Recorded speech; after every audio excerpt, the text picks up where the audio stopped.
watching today. We have a very special guest. It's Breast Cancer Awareness Month, October. And at Elements, we wanted to have a conversation with people in our community about their journey through breast cancer and recovery. So in hopes that those who are diagnosed with breast cancer feel less isolated, and also that talking about breast cancer becomes more normalized. And those of us who know people, whether it's clients or family or friends, we can be better support, we can be more helpful, more compassionate, and especially more informed. So today we have Lisa Marie Goodwin, and she has been dancing since the age of 3. She's performed nationwide with several companies, including San Francisco Ballet, Cleveland Ballet, LA Classical Ballet, and Helios Dance Theater. In the early 1990s, she started learning gyrotonic system with Juliu and Pilates method with the renowned Marie-Jose Bloom. And Lisa Marie was certified in the gyrotonic method by 1994 and became a master trainer in both gyrotonic and gyrokinesis. And for those of you who don't know what a master trainer means, it means they can, Lisa Marie can teach teacher trainings, but she is also authorized to teach final certification, which is a rare trainer has that authority. She also teaches many, many more courses, pretty much every course in the system. And in 2007, she co-founded Inspiraling Movement Arts, Inc.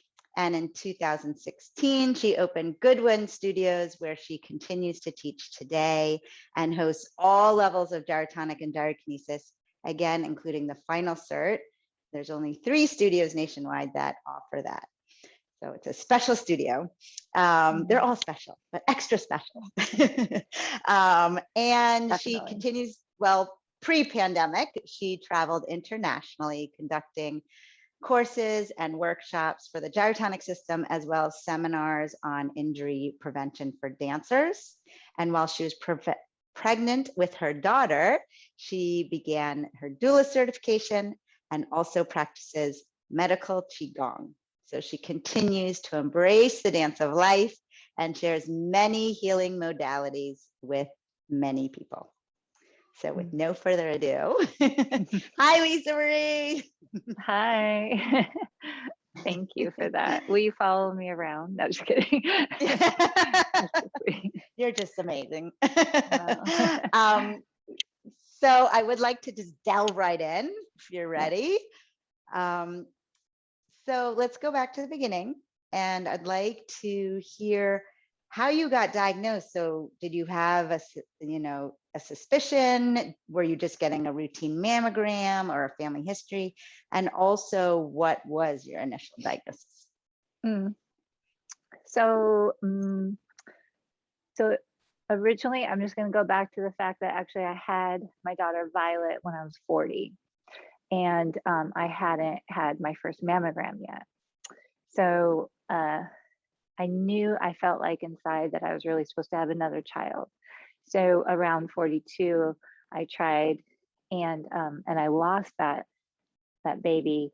So after kind of recovering from that as much as you can, then I was like, okay, let's get all the amalgam out of my teeth, let's get that mammogram, because I still wanted to try. And so this was actually my first mammogram. And in it, when they did it, they saw like a cluster, like they call it crystals. But you can have those, and apparently it cannot mean anything. So the first radiologist thought, they rated it like a 1, but another radiologist saw it and rated it like a 4. And 5 is like a real problem. So it's the way that they were organized that gave someone a heads up. So that's actually how it was first diagnosed. So that from there, I went into a surgical oncologist who I was recommended to. And that's where they did some further testing in there.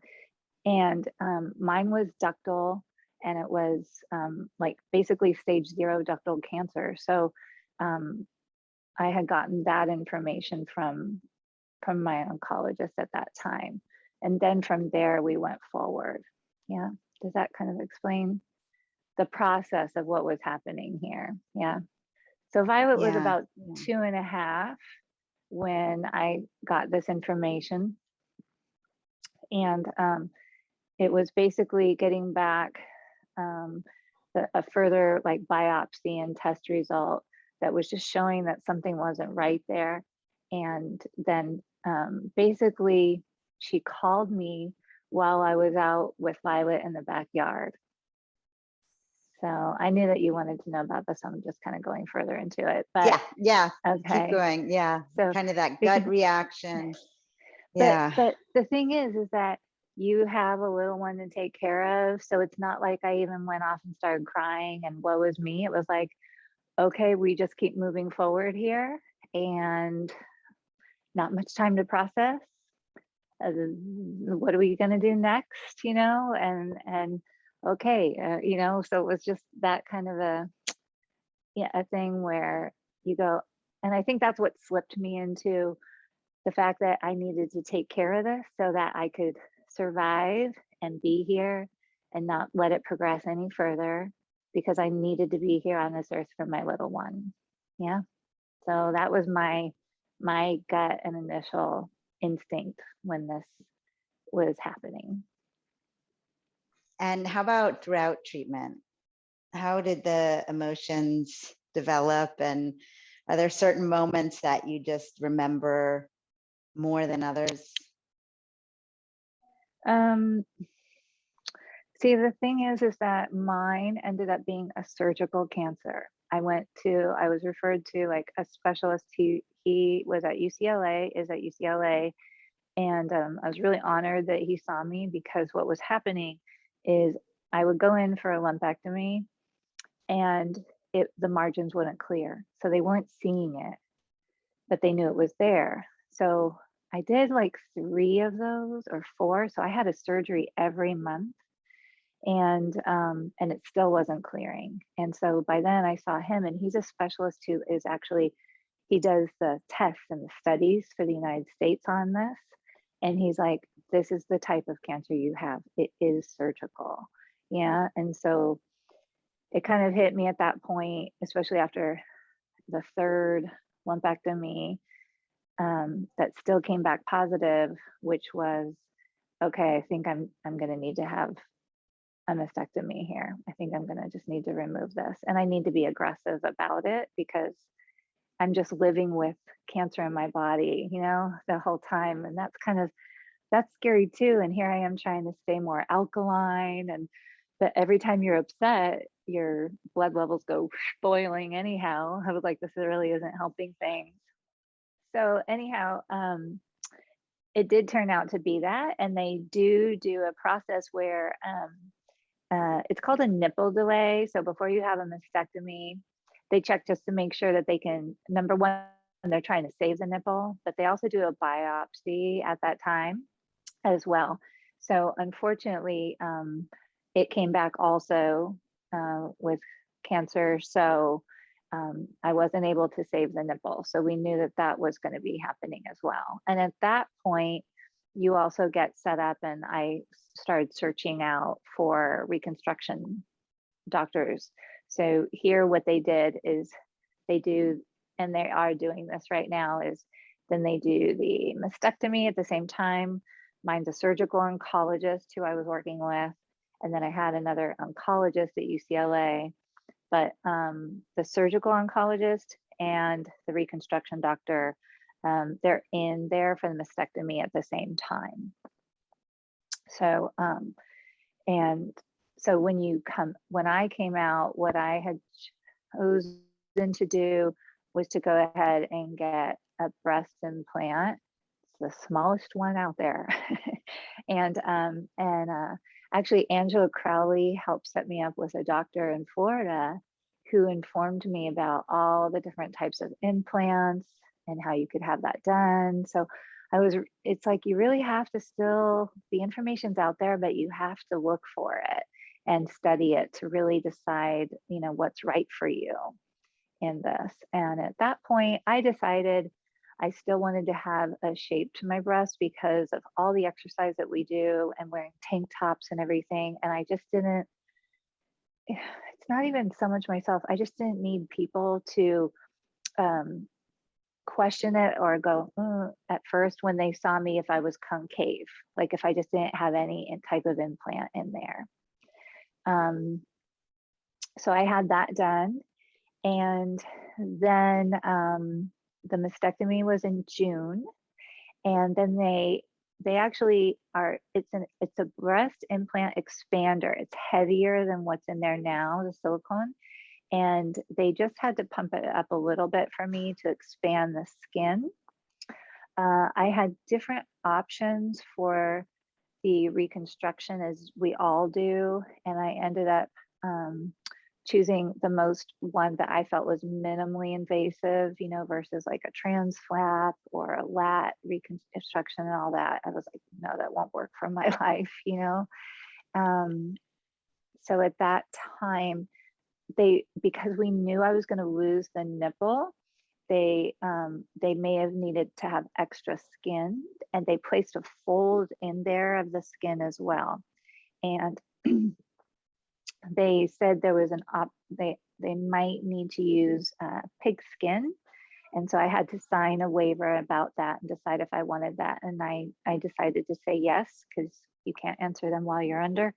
So so I did end up having that. They needed that extra skin through there. So anyhow, a couple months after the mastectomy and the recovery, and you start moving again, then you're able to take out the expander and then put in actually the implant. And for that, the reconstruction doctor did that in August. But I want to say something about that, because I apparently had quite a bit of edema and water around the pericardium. So they actually they do a test before you go in. And it's quite common because you haven't moved a lot through the chest and the sternum. So then they weren't going to do it. But I said, wait. And actually, Erica Hassan was out here teaching the gyrotoner course at my studio. And I got in there with them and just started just doing some of the stuff as much as I could. And I also worked with my healer. And I just have to say, the next test, it was gone within a couple days. So I still was able to go forward and have that surgery. So that was a real testimonial to the movement and our intention and what we can do through that. So that was really beautiful. That was like the power of movement. Yeah, the power. Yeah. And Wow. there, so of breath and everything. So it gave me permission to move a little more and such. And it's not like I hadn't stopped moving through all of these surgeries. So I think we're looking at 6 total within 6 to 7 months. It took its toll, but I kept teaching through the whole thing in there, flying to Wow. Hawaii, teaching courses. Yeah, it was, I don't recommend it. It was a bit much, but you know, I just didn't know with my schedule what I was headed up against. Yeah. And I stayed as green as possible. And I know some people try to do it and they do very well through only nutrition, but I just felt like I didn't want to take a chance with being on this planet for as long as I could with my daughter. Yeah. Yeah. Yeah. So, if you could look back and tell, this was 2009? No, that's when Violet was born. So this is really like 2012. This was 2012. I was looking 2012. through the photos, like I told you the other day, and I was like, oh, wow, it's been 9 years. So And if you could even, look back to 2012, what advice would you give yourself? Or what would you want your former self to know? I don't know, because the truth is that no one knew, no one could see what was going on in there. It was really hiding. You know, I have very dense tissue, and even when they did the mastectomy, it did still show positive in other areas completely. So I know it was the right choice for me. That was the right path for me. I actually don't have a regret.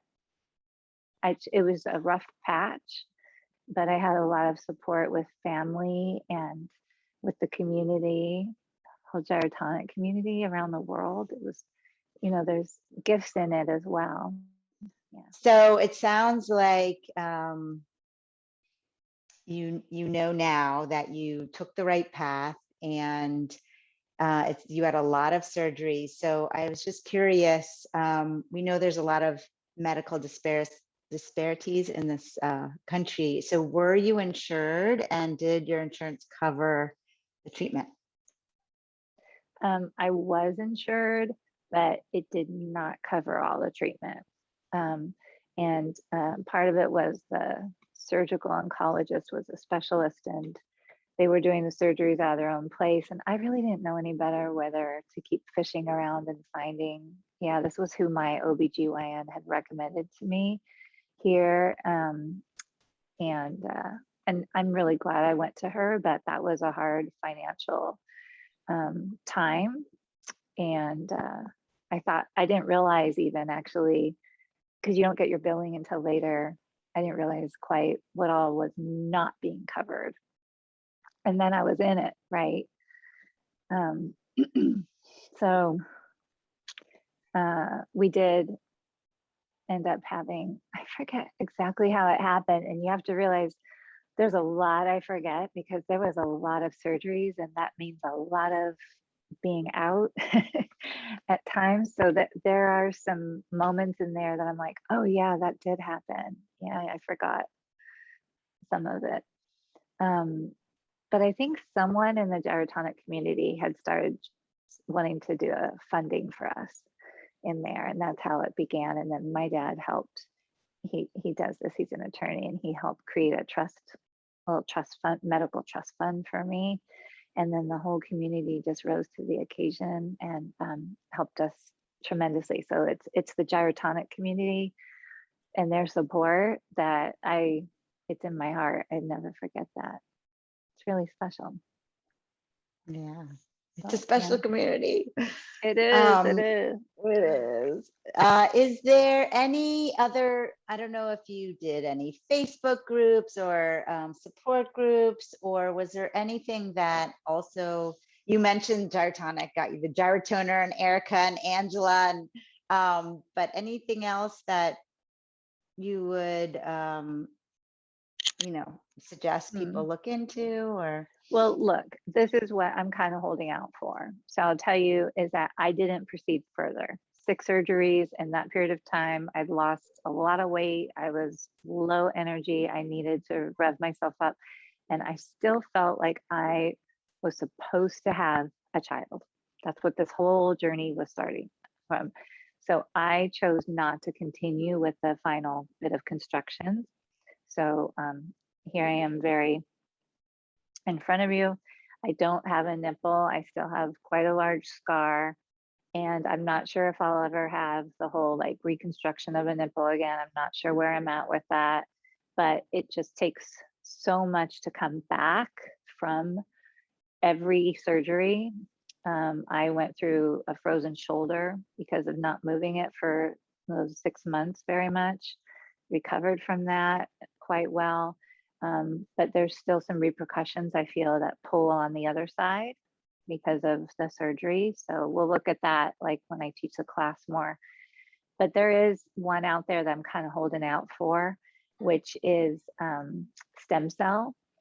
And it wouldn't take that much for me because I am smaller, and I did look into that, but right now it's an all cash in the United States. But someday I think that would be more a way that I would like to go once it's approved, more FDA approved in the United States, and get the implant actually taken out and go through stem cell. And then because this is the first time that I was hearing doctors tell me, oh, you're so young.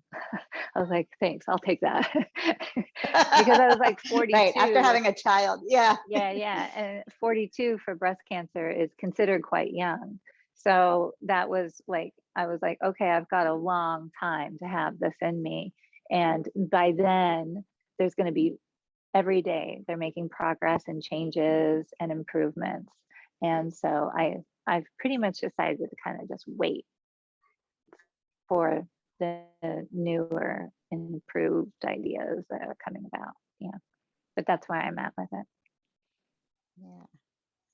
Well, thank you. I don't have any other questions. I don't know if there's anything else you'd like to share or say. I think for anyone who's in it in the moment, they need to just stay in the moment with it and trust and know that they're being led in the right direction when they follow as much as they can their own gut instinct with what they need to do with their lives and with their bodies, because there's a lot of influencing out there of trying to drive people to have, you know, a double mastectomies just in case, and that could have been a right decision, but for me it wasn't at the time. And you can recover from this. And I've had a family member also at the same time who didn't, you know. So but if you stay in the moment, trust your path, and keep, you know, I was out there and I got that information about the diagnosis, but I got to play still with my child, right? And then on top of it, you know, a year and a half later, they're like, you better not wait much longer. I was able to get pregnant with my little miracle son, Bodhi. And you know what's interesting about that too is I didn't go into it real strong, like physically, but I felt during that pregnancy that I got stronger and stronger. I had more energy in through me. So anyways, that was definitely the gift and takeaway here, as well as many little miracles and gifts happening within this whole time. So and now I get to give back. I get to give back to people, you know. This is one, okay, I'll say one more thing. This is where Julio said to me, Lisa Marie, acceptance. And I was like, what? You know, like, and he said, just don't try to write about this one. Don't try to document everything in the moment that you're going through so that you can teach other people this. Just be in it. And then from there, what's happened is, as I have just by the good graces have had people come into my life that I've been able to help in there. Now, there's one more thing that you asked about, which was community and support.